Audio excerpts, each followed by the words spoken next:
اللہ پاک نے اپنے فضل سے نبی کریم صلی اللہ علیہ وسلم کے صحابہ کو ایک خاص شان اور ایک خاص مقام دیا ہے. تو ہم نے مرکزی طور پر دو تین باتیں سمجھنی ہیں. پہلی بات یہ سمجھنی ہے کہ صحابہ کا مقام شریعت نے کیا بتایا ہے، صحابہ کی فضیلت کیا ہے، امت کو اس کے بارے میں کیا ہدایات دی گئی ہیں.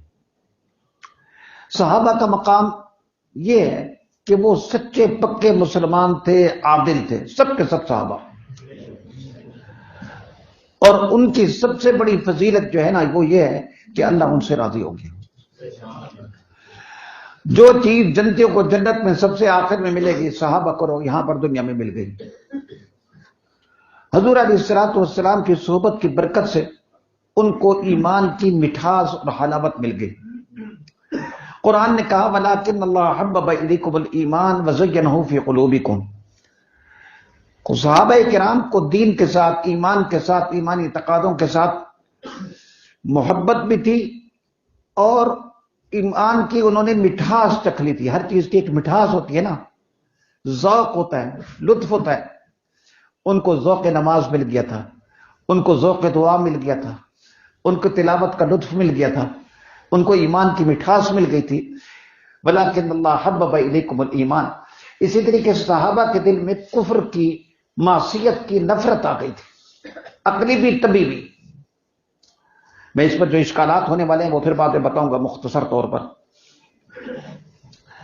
جس کے نتیجے میں اللہ نے صحابہ کو راشد بنا دیا، فرمایا اولئک ھم الراشدون. یہاں پر امام رازی فرماتے ہیں کہ اللہ نے صحابہ کو اولئک ھم الراشدون فرمایا، اولئک ھم المہتدون نہیں فرمایا.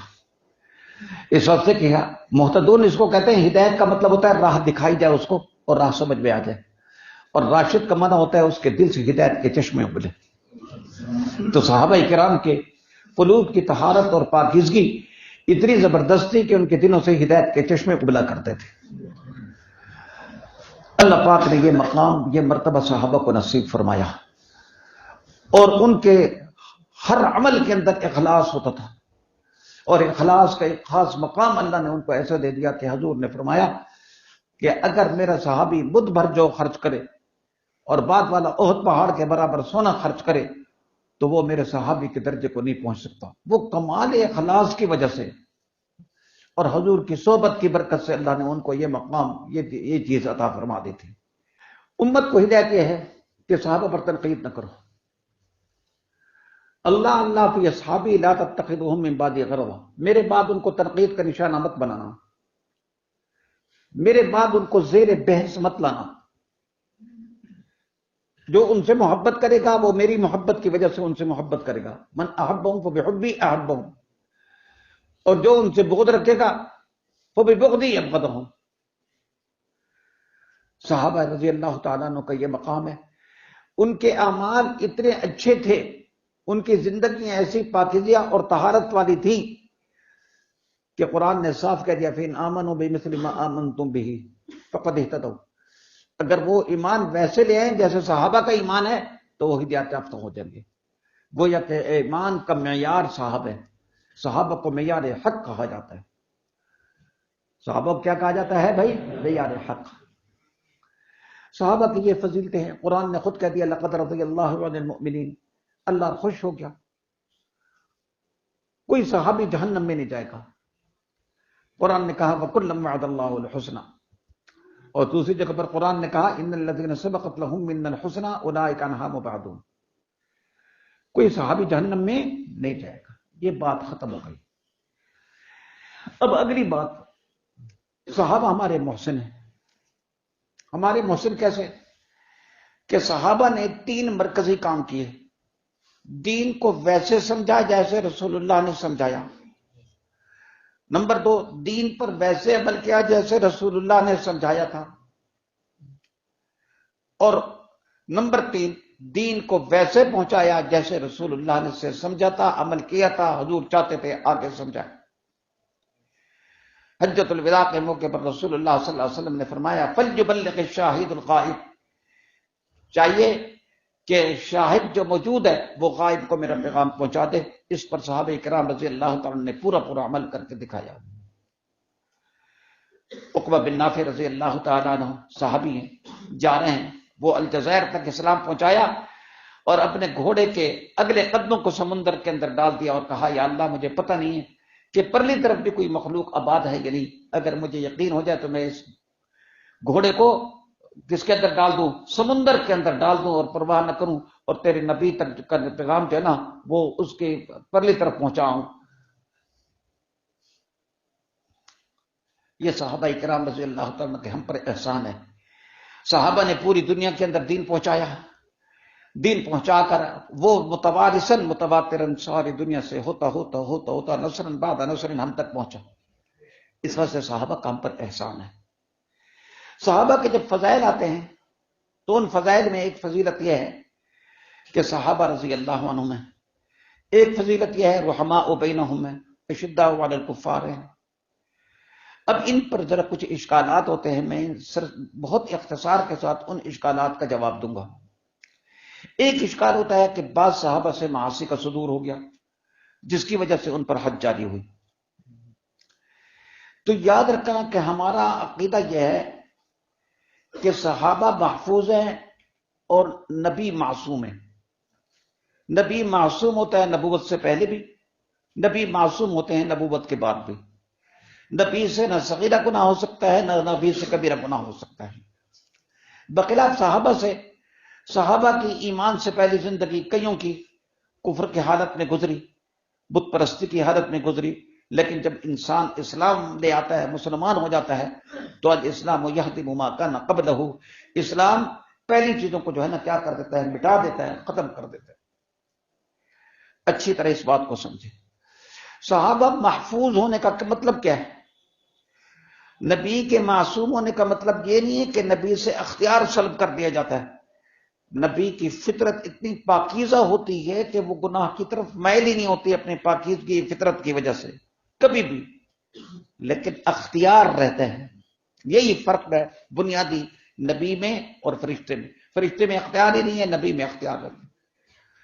اور صحابہ اور نبی میں کیا فرق ہوتا ہے کہ نبی سے گناہ ہوتا ہی نہیں، صحابی سے گناہ ہو سکتا ہے، لیکن صحابہ کے محفوظ ہونے کا مطلب ہے کہ صحابہ محفوظ ہیں گناہ پر جمنے سے۔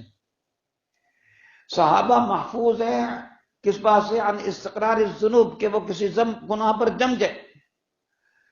گناہ پر جمنے سے محفوظ ہونے کا کیا مطلب ہے کہ اگر کبھی گناہ ہو جاتا ہے تو وہ اس کا ازالہ توبہ سے کر کے ان کا درجہ پہلے سے بڑھ جاتا ہے۔ سمجھے نا بات؟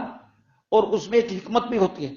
حکمت یہ ہے کہ نبی کریم صلی اللہ علیہ وسلم نے دین پہنچایا، لیکن جو کچھ فرمایا اس کو عمل بھی کر کے دکھایا۔ میں اس کے لیے ایک جملہ کہا کرتا ہوں کہ آپ صلی اللہ علیہ وسلم نے دین کی عملی تکمیل فرمائی۔ ہم کو حضور نے نماز کا حکم دیا، نماز پڑھ کر دکھائی۔ جہاد کا حکم دیا، جہاد کر کر دکھایا۔ جتنے اعمال کا حکم دیا، اعمال کر کر دکھائے۔ لیکن بعض اعمال ایسے ہیں کہ وہ نبی کی شان کے خلاف ہے۔ حدود کا اجرا، صحابہ نے اپنی جانوں کے نذرانے پیش کر دیے اور کہا کہ دین کی تکمیل کریں یا رسول اللہ، ہماری جانیں حاضر ہیں۔ اب اگر حضور کی زندگی میں حدود کا اجرا نہ ہوتا تو گویا کہ دین کی عملی تکمیل نہ ہوتی، تو حدود کا اجرا ہو گیا۔ صحابہ نے اپنی جانوں کو پیش کیا اور دین کی عملی تکمیل ہو گئی۔ لیکن ایک بات یاد رکھنا، یہاں پر ایک اشکال ہوتا ہے۔ اشکال ہوتا ہے جی ہم بھی گناہ کرتے ہیں، صحابہ بھی گناہ کبھی کبھی ہو جاتا تھا، تو ہمارے اور صحابہ کے گناہ کرنے میں کیا فرق ہے؟ تو ہم کہتے ہیں ہمارے گناہ کرنے کا جو منشا ہے وہ رذائل ہوتے ہیں، اور صحابی کے گناہ کرنے کا مطلب طبیعت اور بشریت ہوتی تھی۔ جب طبیعت اور بشریت کی وجہ سے کوئی گناہ ہو جاتا ہے تو گناہ کے بعد آدمی میں ندامت ہوتی ہے۔ جب رذیلے کی بنا پر کوئی گناہ ہوتا ہے تو پھر آدمی گناہ کے بعد آدمی کو لذت ہوتی ہے۔ یہ لذت اور ندامت یہ اثر ہے۔ آپ دیکھیں کہ حضرت معاذ اسلمی رضی اللہ تعالیٰ عنہ سے صدور تو ہوا بدکاری کا، لیکن اس کے بعد ان کی کیفیت دیکھیں، ایسی ندامت تھی کہ حضور کے پاس آتی ہے اور کہتے ہیں طہرنی یا رسول اللہ۔ دوسری طرف حضور موڑتے ہیں تو پھر فرماتے ہیں، وہ کہتے ہیں طہرنی یا رسول اللہ، یا رسول اللہ مجھے پاک کیجیے۔ یہ کیا تھا؟ ندامت تھی۔ اسی ندامت کا اثر تھا کہ جب ان کے اوپر کیا حد جاری ہوئی تو پھر کسی نے جب کوئی بات کہی تو حضور نے فرمایا کہ وہ جنت کے نہروں کے اندر کیا ہے بھائی، غوطے کھا رہا۔ اس واسطے اچھی طرح یاد رکھیں کہ صحابہ سے صدور معصیت اگر کبھی ہو گیا، سب سے نہیں ہوا، بعض سے ہوا، بلکہ کچھ سے ہوا، تو وہ صدور معصیت کا منشا رذائل نہیں تھے، کیونکہ قرآن نے ان کے دلوں کو پاک کر دیا تھا۔ وہ طبیعت اور بشریت تھی، اور طبیعت اور بشریت کی وجہ سے صدور ہوا معصیت کا، لیکن معصیت ان کے ذمہ باقی نہیں رہی، وہ پاک صاف ہو کر دنیا سے گئے، اور ان کا درجہ معصیت کے بعد ایک لحاظ سے کیا ہو گیا، بلند ہو گیا۔ اگلا مسئلہ ہے مشاجرات صحابہ کا۔ میں نے آپ کو ایک بات پہلے کہی تھی، یہ جو کہا جاتا ہے نا صحابہ میں لڑائی ہوئی، یہ عنوان ٹھیک نہیں ہے، سمجھائی تھی نا بات؟ حضور کے زمانے میں 100% صحابہ، حضرت عمر کے زمانے میں اسلام کیسر و کسرا تک پہنچ گیا تھا۔ آپ بتائیں کہ اس وقت زیادہ سے زیادہ جو مسلمان حکومت ہوگی، مسلمانوں کی تعداد ہوگی، اس میں صحابہ کی تعداد تو زیادہ 10% ہوگی۔ پھر حضرت عثمان کے زمانے میں اسلام اور پھیلا تو پھر آپ کہیں گے کہ 5% ہوگی یا 4% ہوگی۔ پھر جب مشاجرات ہوئے تو ان مشاجرات کے اندر سارے صحابہ نہیں ہوئے، کچھ اس کے اندر حضرت علی کی طرف، کچھ حضرت معاویہ کی طرف، اور کچھ جو ہے نا غیر جانب بھی ہو گئے تھے۔ تو صحابہ کی بہت تھوڑی تعداد جنگوں میں شریک تھی۔ پھر اگلی بات یہ ہے کہ یہ جنگ جو ہوئی، یہ بھی اس میں بھی سازشیں تھی۔ یہ ٹھیک ہے کہ ان کی سازشیں کامیاب ہو گئی، لیکن وہ ایک ابتلا تھا اللہ کی طرف سے۔ لیکن کوئی کہہ سکتا ہے کہ ادھر کی کمان حضرت علی کے پاس، ادھر کی کمان حضرت معاویہ کے پاس۔ ہم کہتے ہیں بے شک سربراہ یہی تھے، لیکن ان کا پورا کنٹرول تو نہیں تھا۔ اگر پورا کنٹرول ہوتا خوارج کیسے نکلتے حضرت علی کی بات سے؟ خوارج کیسے بغاوت کرتے؟ 12,000 نکل گئے تھے۔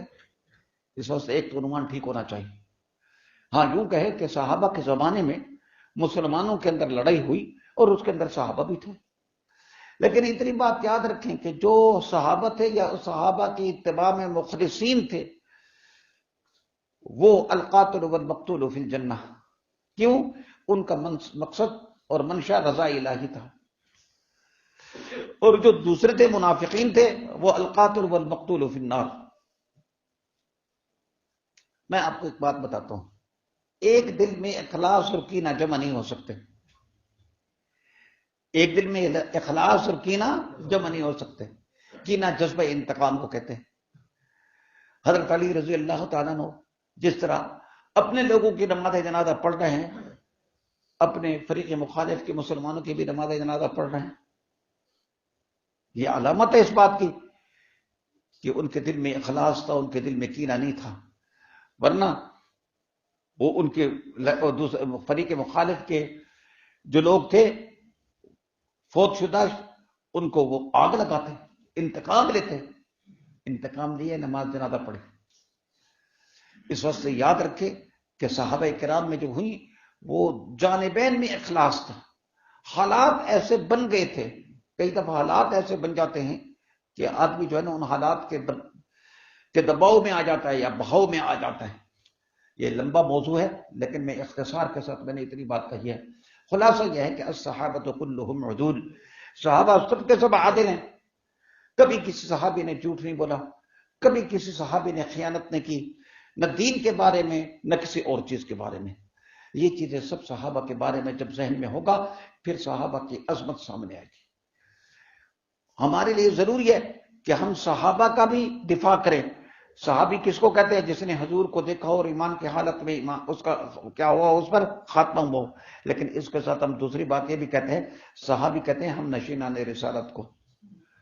صحابہ کا تحفظ بھی ضرورت ہے، دفاع بھی ضروری ہے، لیکن صحابہ میں سے خلفاء راشدین کا جو ہے نا کیا ہے بھائی، دفاع اور زیادہ ضروری ہے۔ خلافت راشدہ کا دفاع اور زیادہ ضروری ہے۔ کیوں؟ اس واسطے کہ عام صحابہ اگر ہم نشینان رسالت تھے تو خلفاء راشدین جان نشینان رسالت۔ یا رب صلی وسلم دائما ابدا علی حبیبک خیر الخلق کلہم